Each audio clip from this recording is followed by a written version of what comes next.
Oke, mulai ya. Assalamualaikum warahmatullahi wabarakatuh. Eh, Kami dari kelompok 7 ingin presentasikan PPT Insight 10.1, yaitu Is Generation Z Really All That Different? Next.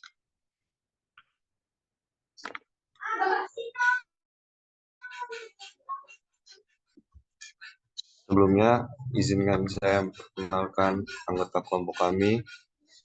Yang pertama ada Bintang Rizky Pratamba dengan NPM ujung 091. Yang kedua ada Dimas Satritama Alwan dengan NPM ujung 066. Dan yang terakhir ada Rafif Zulfan dengan NPM ujung 012.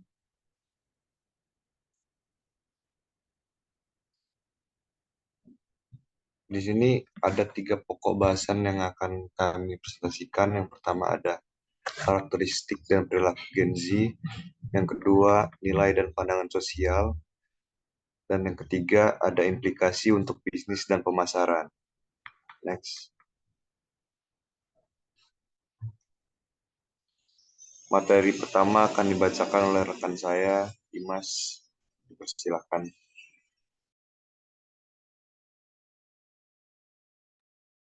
Baik, sini saya akan coba memulai memaparkan materi.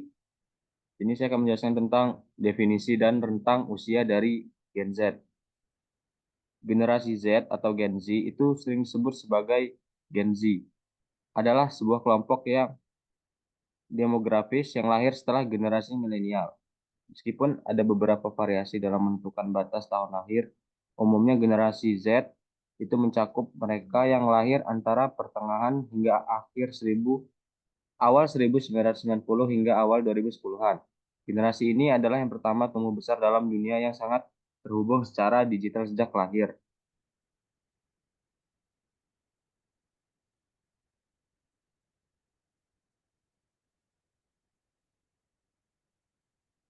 Selanjutnya di sini adalah penggunaan teknologi dan media sosial. Di media sosial, generasi Z itu memiliki preferensi yang kuat terhadap platform media sosial tertentu. Contohnya seperti TikTok, Instagram, Snapchat, dan YouTube. Mereka lebih menyukai konten visual dan interaktif seperti video pendek dan story, dibandingkan dengan konten yang tulisannya panjang. Dalam interaksi digital, Gen Z berinteraksi secara digital lebih intens dibandingkan generasi sebelumnya.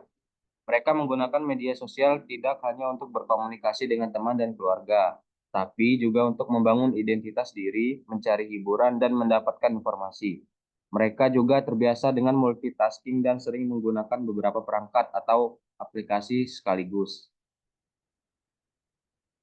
Selanjutnya, preferensi terhadap konten. Konten yang cepat dan mudah dicerna itu sangat menarik bagi Gen Z. Mereka memiliki rentang perhatian yang lebih pendek, sehingga lebih tertarik pada konten yang dapat memberikan informasi atau hiburan dalam waktu singkat. Hal ini mempengaruhi cara brand dan perusahaan untuk membuat dan menyampaikan pesan mereka kepada Gen Z.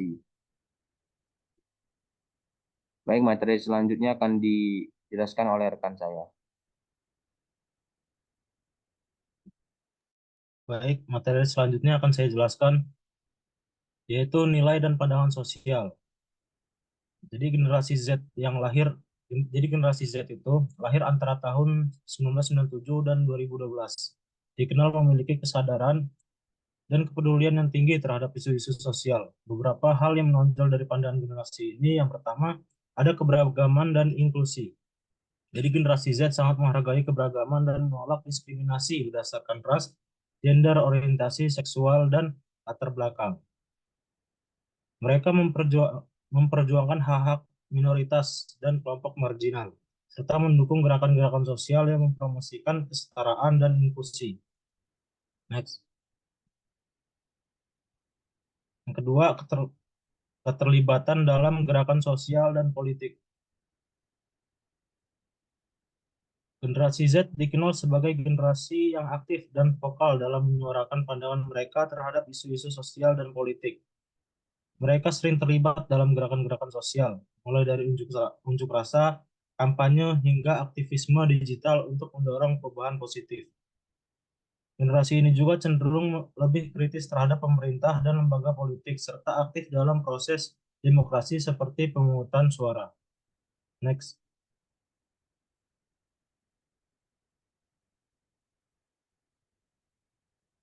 Harapan terhadap perusahaan dan brand. Generasi Z memiliki harapan yang tinggi terhadap perusahaan dan brand dalam hal tanggung jawab sosial perusahaan. Mereka cenderung memilih produk dan jasa dari perusahaan yang memiliki komitmen kuat terhadap isu-isu sosial dan lingkungan, serta menerapkan praktik bisnis yang etis dan berkelanjutan. Generasi ini juga menginginkan keterlibatan perusahaan dalam upaya-upaya untuk mengatasi tantangan sosial dan lingkungan di masyarakat.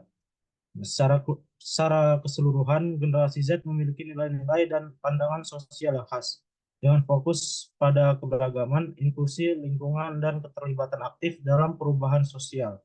Pandangan ini berpengaruh signifikan terhadap perilaku dan preferensi mereka sebagai konsumen, warga negara, dan aktor perubahan sosial. Materi selanjutnya akan dijelaskan oleh rekan saya. Baik, materi selanjutnya, strategi untuk Gen Z. Untuk menjangkau Gen Z secara efektif dalam e-commerce, perusahaan harus fokus pada penggunaan media sosial dan konten video yang menarik. Platform seperti Instagram, TikTok, dan YouTube sangat populer di kalangan Gen Z, sehingga membuat konten yang interaktif dan visual di platform ini dapat menarik perhatian mereka. Influencer marketing juga memainkan peran penting karena Gen Z cenderung percaya rekomendasi dari mikro-influencer yang dianggap lebih otentik dan relevan. Jadi pada intinya di sini adalah perusahaan itu harus menjangkau Gen Z dengan cara membuat konten-konten yang menarik dan cenderung viral dan uh, menggunakan influencer-influencer di aplikasi seperti Instagram dan TikTok, YouTube itu sebagai sarana untuk memperkenalkan produk kepada Gen Z, karena Gen Z lebih cenderung mempercayai apa yang di-review oleh influencer-influencer dari media sosial tersebut. Next. Selanjutnya ada penyesuaian. Untuk memenuhi kebutuhan dan preferensi Gen Z, penyesuaian produk dan layanan harus berfokus pada inovasi, personalisasi, dan keberlanjutan. Produk yang ditawarkan harus menciptakan tren terkini dan memiliki desain yang modern serta fungsionalitas yang sesuai dengan gaya hidup digital mereka.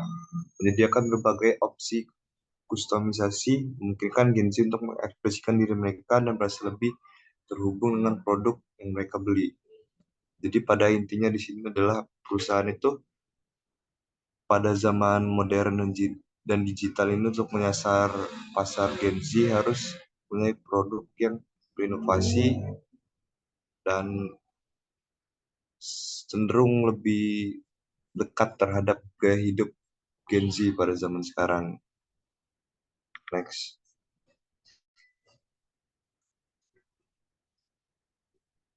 Nah, di sini ada contoh perusahaan.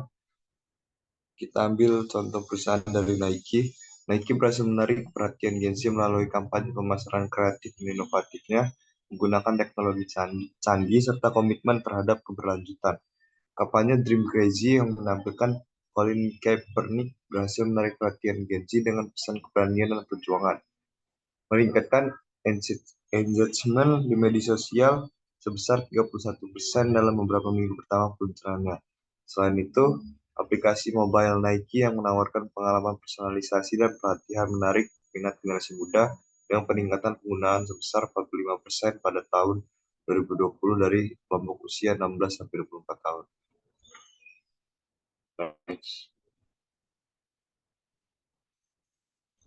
Sekian materi dari kami. Jika ada kurang, kami mohon maaf. Terima kasih sudah menyimak. Assalamualaikum warahmatullahi wabarakatuh.